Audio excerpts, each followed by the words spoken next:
Well, Sensei, thank you for being here in this kind of like a weird podcast situation now. I have a question. Yes. Not really for me, because I'm an expert, and I'm sure you don't have any questions because you've mastered all of everything. I stopped asking questions years ago. Yeah.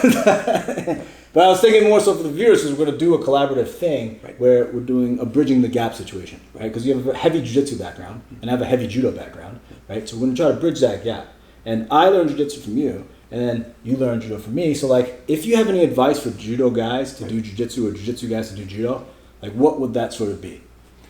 For both people, it's important to let go a little bit of what you're already doing. What you're doing may work, and it may be working really well, actually. But if you hold on to that for too long, in a different context, it can prevent learning something new, especially something that's adjacent to what you already know. And when I think about this, and people ask me about doing judo, sometimes they feel they wonder if they should go like headlong into judo and start at the very beginning, or if they should do something that's more adaptive, which was kind of my path. My path to judo was much more adapting judo as I was taught it to jiu-jitsu, which was my teacher's mentality. That was how I was taught. And then it was always with a jiu-jitsu mindset that he and I would do like judo techniques at the beginning, when I was first learning. Right? Yeah. And then from there, I expanded to learn more, like from you and from Taimak, and to be able to understand like what are the real kind of core mechanics, why judo works, like what's a good osotogari look like, what's a formal orthodox osotogari look like. So I think some of it depends on what the goal is for a judo person coming to learn jiu-jitsu, whether you want to improve elements of your newaza that you're already doing, or if you want to really start to integrate new pieces of groundwork into your judo. So I think it's very important to distinguish those. It is. Yeah, it is. It is. Yeah, you have to. You have to, because if what you want to do is like improve your German strangle, you may find some information from jiu-jitsu that can give you technical details that you hadn't seen, or entries or variations or mechanics that you hadn't seen before, and then you take that and you say, oh, you know what, I can put this into what I'm already doing. Yeah. And then there's another mindset that says, well, I can do the standard things. I can do, the clock choke, I can do British strangle, German strangle, jujigatami, but I want to be able to do kimura. Or I want to understand a little more about, everybody's talking about ashigarami. I want to be able to do like a little more with the legs. Yeah. So that would be a different mindset, because you would want to come in and you would want to say, okay, I'm here to learn the jiu-jitsu way of doing things. I'm going to put my judo stuff aside. Yeah. So the more you can do that, I think the more access you'll have. And then the work as a student for the person who is coming in is to synthesize those. Yes. Like you won't, I think it will be rare to find a teacher who can synthesize both of those, because they tend to be very distinct just because of like rule sets, and we've talked about that. Yes. Yeah. So the synthesis often will have to happen through you. You'll have to do that synthesis yourself through your training with judo and jiu-jitsu. So because I hear a lot of questions like, hey, can you do this in judo? It's like yes and no. If you do an Olympic judo IJF competition circuit, can you go for a leg lock? No, you cannot. But if you're trying to come in here and be a straight up grappler and you're doing judo for martial reasons, then why not? If you have a willing opponent, we have Joe Coker over there. He's a jiu-jitsu brown belt and a karate black belt, and he wants to do something cool that's not specific to sport judo, then God bless you, right? You could do it with me or that guy, and if there's a mutual agreement and it's safe, right?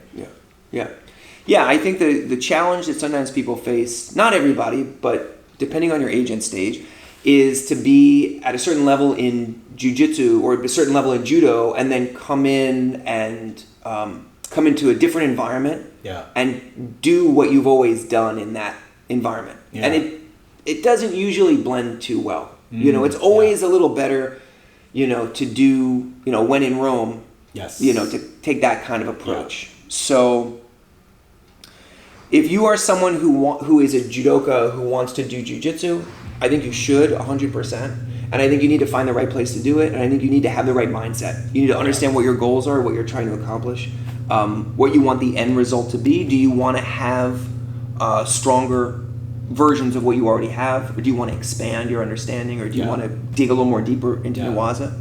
And probably it would be the same for a jiu-jitsu guy who wants to do judo, right? Kind of their goals need to be absolutely clearly defined. Yeah, I mean, cause here's an example, like it's very specific to me, right? I wrestled in high school and college, and a lot of the times in competition, I'll try to double down and do judo and wrestling. And if I was doing judo back in the day with leg grabs allowed, I would do a lot of wrestling and judo in competition, right? But sometimes when I'm in the wrestling room, I'm trying to drill techniques that won't work in judo, but that's specific to wrestling, just to kind of expand on that. So like I would have times where I would work on this, times where I would double down on that. And I think you kind of have to have a shifting between both. And I think it goes the same way when we do judo and newaza or judo and jiu-jitsu, right? Yeah, and then the other thing that I'll say is that unless you are a full-time competitive athlete, you'll have limited time to dedicate to a practice of martial arts in general. You have other obligations. So there's nothing wrong with that. And actually, it's great. It's great to have it, to be a kind of recreational practitioner. And you can still be diving pretty deep into this stuff. What I'll say is, if it's your specific goal to learn the judo curriculum, if you started in jiu-jitsu, you're a purple belt or you're a blue belt, and it's your goal to learn the judo curriculum from A to B, from A to Z, and you want to start with Osotogari and you go all the way through and you learn, then that is a very specific, clear goal. And maybe your goal is to be a judo black belt or to work at a certain level. But if it's not, and if it's just to kind of gather enough information to feel like you're competent and comfortable, just be real clear, I think, about that. That's what you're trying to do. And you can tailor your approach to that. There may be some things that you will learn that you'll never do. Like a lot of times, people had asked me this question. They were like, how do you figure out what you're going to focus on? Like if you're in a randori session or you're in a sparring session, like how do you pick the 2 or 3 things that you should be working on so you're not looking at everything? That's a good question. Yeah, I mean, my answer is you have to be able to, you have to streamline your choices so they make sense for you. Yeah. Like I'm never going to have an awesome Osotogari.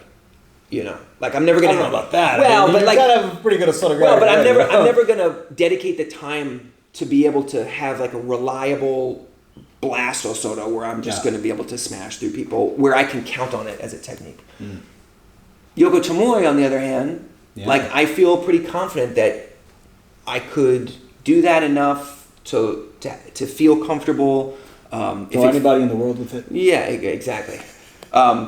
I could integrate that a little bit more than I could if I were starting from zero and trying to go to. So do you feel the same way with judo? Yeah. I mean, there's a lot of synergy between Tomonage and your newaza, right? Because you play the inside Ashi series, you do the Del Hiva stuff. You go right into it if the Tomonage, quote unquote, fails. Right. It's not really a failure, right? Because if the goal of your Tomonage is to take the person down or transition into newaza, you've already succeeded by going for it, period. Yeah. Right? Yeah. So some techniques are better than others. Yeah. You like Tomonage, and if you want to learn Osoto from a judo guy, that person may not have had any jiu-jitsu experience. So it's like, how does this work against these jiu-jitsu defenses? And then they might not even have the answer to that. So that's a very insightful thing. Yeah, and we've talked about this also for judo people doing jiu-jitsu, that you may not want to.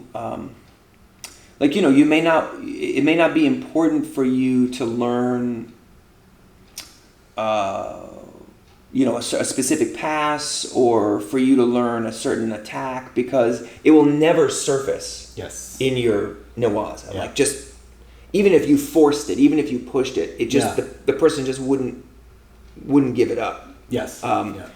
So do you feel like people who are doing jiu-jitsu should stay away from things that don't apply, or do you feel like they can take a little bit of creative license? And I think they should take that I took in wrestling. Right. It's like sometimes you have to double down on your newaza. And in judo guys going into jiu-jitsu, and I ask you about this stuff all the time, attacking the back.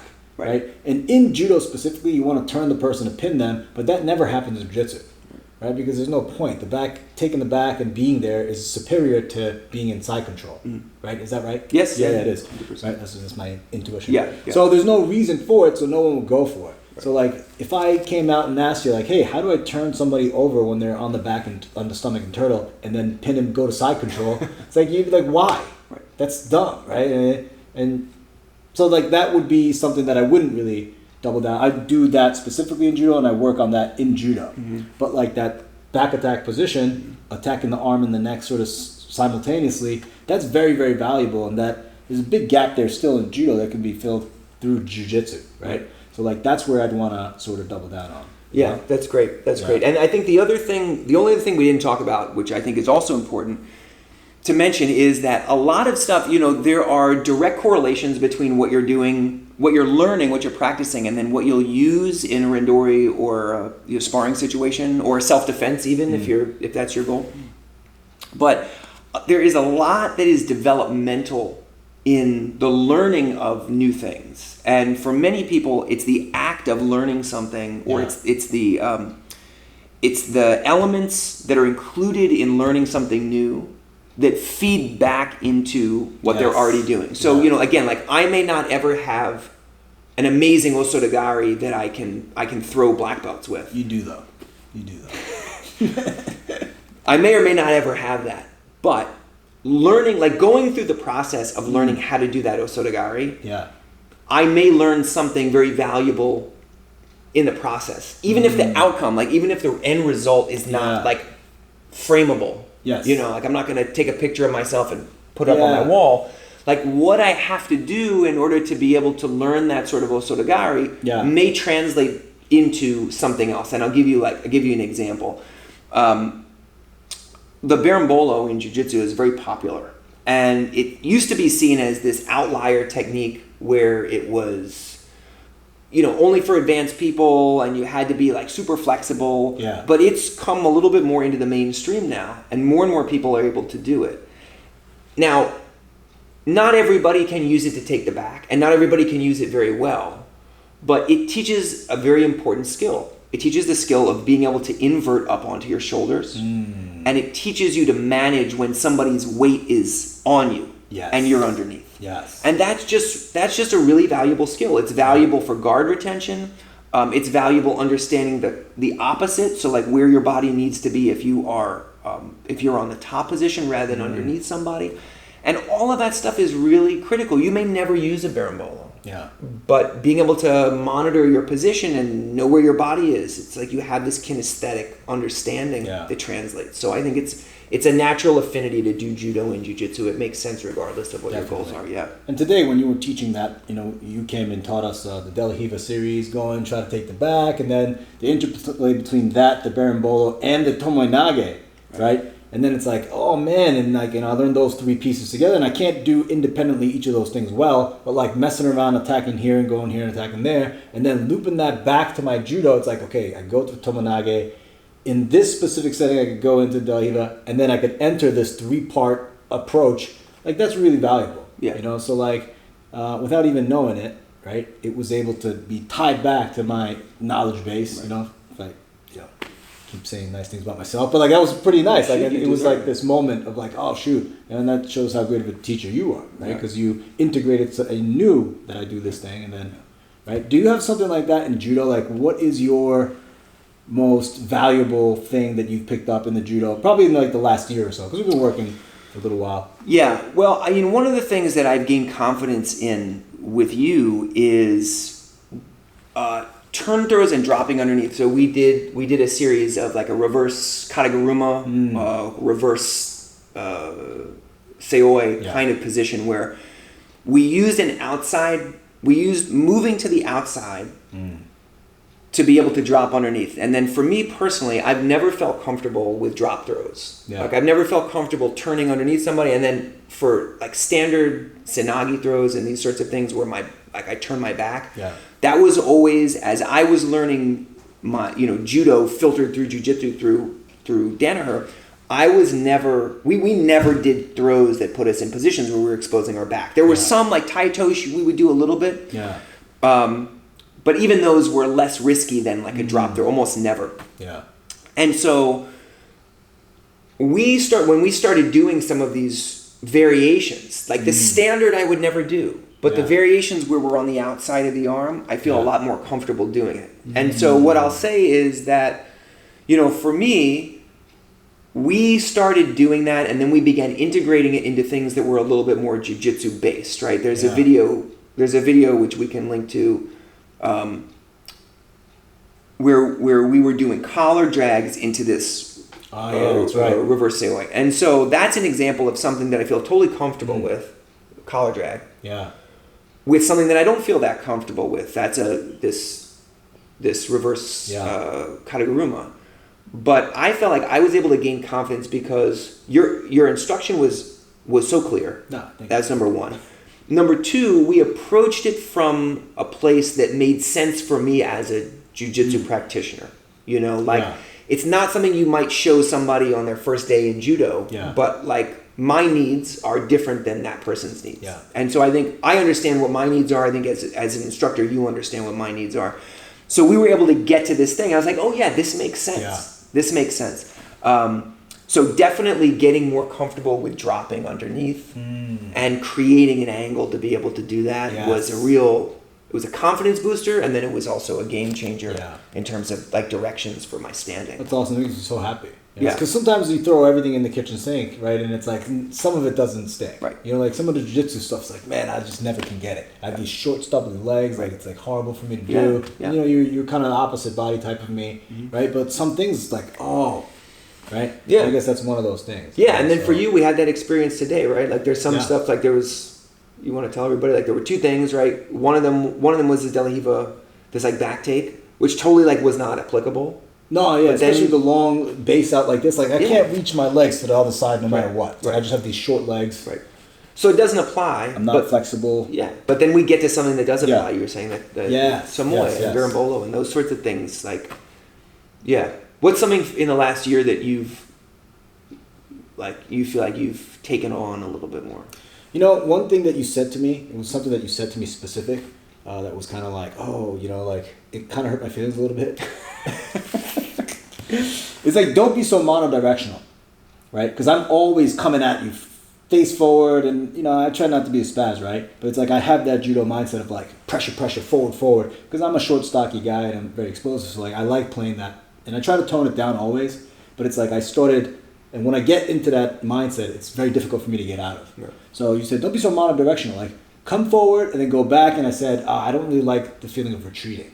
And then you said, it's not retreating, right? It's a strategical thing. Like by going backwards, you kind of, right, trying to create angles and flanks, and it's like, And so like that's something that I kind of like hold on to almost like a mantra, like don't be so monodirectional, and it's like, I tell myself I'm pretty good at all this stuff, right? Yeah, you are. But, it's like, I'm being monodirectional because I have blind spots too. Right. So like that's something that I really hold on to. Right. And you're very good at like alternating between like pressure and then, floating and coming back and then playing back here, and you could play from all the different angles, and your misdirection game is so clean. Yeah. It's like I strive to emulate that, but it's difficult with my body type too. Yeah.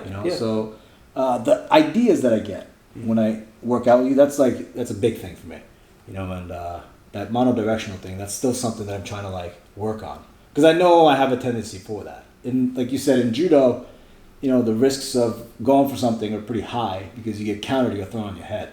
So you figure some things that you're very good at in judo, like I'm very good at Ochi Sototai, Uchimata, right versus right dominant position, gripping, force that all day, all night. I can throw anybody with it, just refine that, pressure forward, right? And I'm trying to break through that mindset. Yeah. Does that make sense? Yeah, definitely. It does. It does. Yeah. It's a good match. Again, it's a good match. I think there's a balance between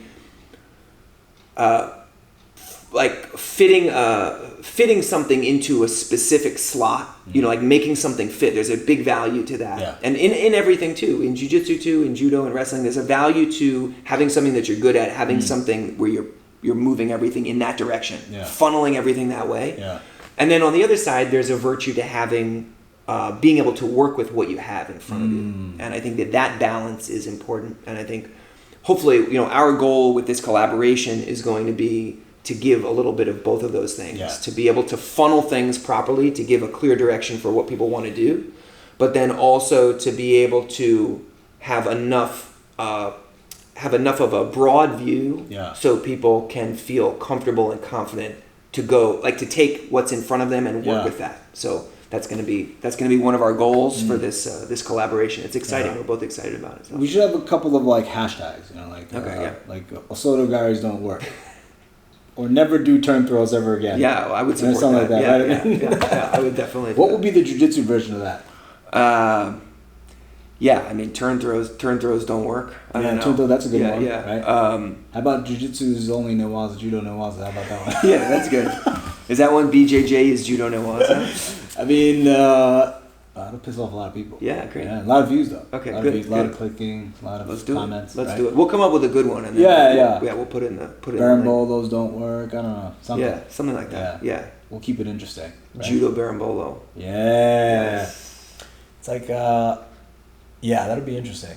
All right, so we're gonna do this thing. It's called Bridging the Gap. It's gonna be judo for jiu-jitsu guys and jiu-jitsu for judo guys in a very collaborative way, right? And I did a little jiu-jitsu, you did a little judo, I did a lot of judo, you did a lot of jiu-jitsu. So it's gonna be kind of a nice thing. Yeah. Right. Yeah, and we're gonna talk about some concepts. We're gonna talk about some principles.